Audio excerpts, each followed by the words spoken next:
අපි උපන් දින සමරනවා කියලා අපි මොකද කරන්නේ? දුක හටගත්ත දවස සතුටින් සමන. ඒක තමයි අවිද්‍යාව නම් වූ අන්ධකාරය. තේරුණා නේද? ඒ ඝන අන්ධකාරයේ හරි දේ වැරදි දේ පේන්නේ අතපත ගන්නවා. හරි දේ වැරදි දේ පේන්නේ නැහැ.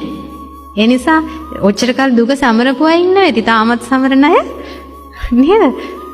ලොකුවට පාටි දාලා කේක් කපලා ඉටිපන්දන් ඉවර දුක ඉපදීම නම් වූ දුක මම සමරනවා කියලා. නේද? මේ හැම දුකක්ම පටන් ගත්තේ එදානේ. නේද? ඉපදීම නම් වූ දුක අපි ළඟ දැන් තියෙනවා.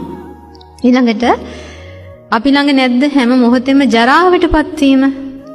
හැම මොහොතෙම තියෙනවා. දැන් පැයකට දෙකකට කලින් මෙතෙන් ආපු ඔබ නෙමෙයි ඉන්නේ. වයසට ගිහිල්ලා. නේද? වයසට ගිහිල්ලා. දවසින් දවස අපේ මේ ඉඳුරන් මෝරනවා. අපි වයසට යනවා. අපි ටික ලං වෙන්නේ මරණයට. නේ? ඒ ජීවත් වෙලා ඉන්න කාලේ අපි ආදරය කරන අය අපිට අහිමි වෙලා යනවා. අපි අකමැති අයත් එක්ක අපිට එකට ඉන්න සිද්ධ වෙනවා. ශෝක, වැළපීම්, දුක්, දුම්නස්, සුසුම් හෙලීම් මේ හැමදේම අපිට උරුමයි. ඔය සියල්ලම දුක නම් වූ ආර්ය සත්‍ය. කොමක්ද කරන්න ඕනේ? අවබෝධ කරන්න ඕනේ. ප්‍රහාණය කරන්න ඕනේ මොකද්ද? දුක ප්‍රහාණය කරන්න බෑනේ. අපි මොකද්ද ප්‍රහාණය කරන්න ඕනේ? තෘෂ්ණාව. මොකද්ද ප්‍රහාණය කරන්න ඕනේ? තෘෂ්ණාව. දුකට හේතුව නම් වූ තණ්හාව තමයි අපි ප්‍රහාණය කරන්න ඕනේ. දුක අවබෝධ කළ යුතුයි. දුකට හේතුව නම් වූ තෘෂ්ණාව ප්‍රහාණය කරන්න ඕනි. අපි මේ ධර්මයේ හැසිර අපි මොකක් සාක්ෂාත් කරන්නද මේ මහන්සි ගන්නෙ? නිවන නේද?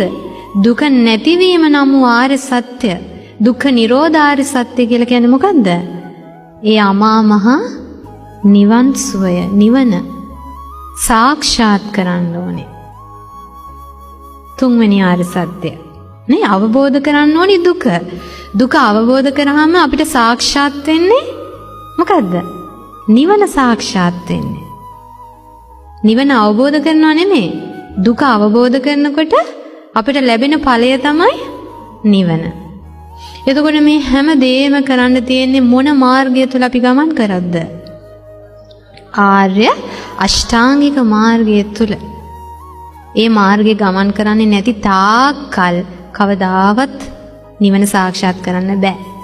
අර බිත්තර මේ හම්බ වෙච්ච කිකිලි, බිත්තර එළියට දාපු කිකිලි බිත්තර රකින්න නැතුව කයිවාරු ගහ ඇවිදින. ඔන්න බලන්න තව දවසකින් බිත්තර කටුව කඩාගෙන පැටව එළියට එනවා කියලා කයිවාරු ගහ යනවා. බිත්තර රකින්නේ නෑ. ආන් ඒ වගේ තමයි මන්නම් කරගන්නවා කියලා ආර්ය අෂ්ටාංගික මාර්ගය තුල අපි ජීවිතේ පුරුදු කරන්නේ නැති තාක්කල් බිත්තර රකින්න නැති මුක්කු වගේද?